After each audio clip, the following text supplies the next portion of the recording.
saluant la mémoire de ces illustres disparus.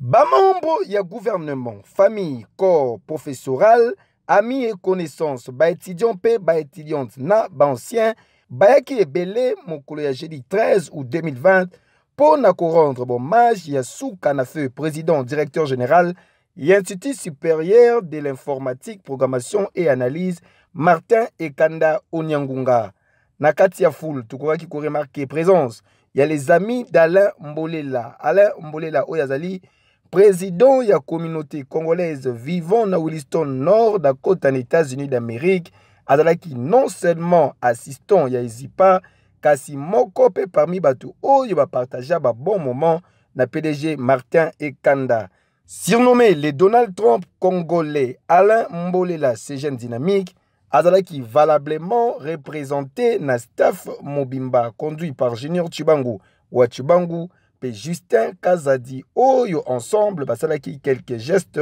pour na ko réconforter foule oyo yaki belé kolela PDG ya Izipa. Toye na deuil ya papa Martin Ekanda azali lokola papa na biso tovandaki na ye en tout cas ezosala biso pasi biso toye ko représenter ya Alain Mbolela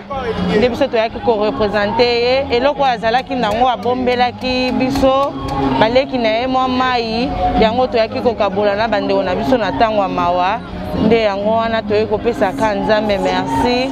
nyonso ndenge lekani malamu c'est un peu ça tozolela biso nyonso na famille biso pe tozalaki ba étudiante ya Izipa yango toye kolela ensemble na famille. Na musika na Williston Nord, Dakota, aux États-Unis d'Amérique, le Donald Trump congolais Alain Mbolela atalisaki ki Martin Ekanda azalaki un homme engagé, respectueux, plein de vertus, plein d'ambition, et surtout déterminé. Na musika Alain Mbolela asengaki na communauté estudiantine ba continuer ko travailler na exemple ya Martin Ekanda. Juste après départ ya cortège funèbre pour la cimetière ya nécropole, ben ya consolation ezalaki offert na kombo ya Alain Mbolela de Donald Trump congolais.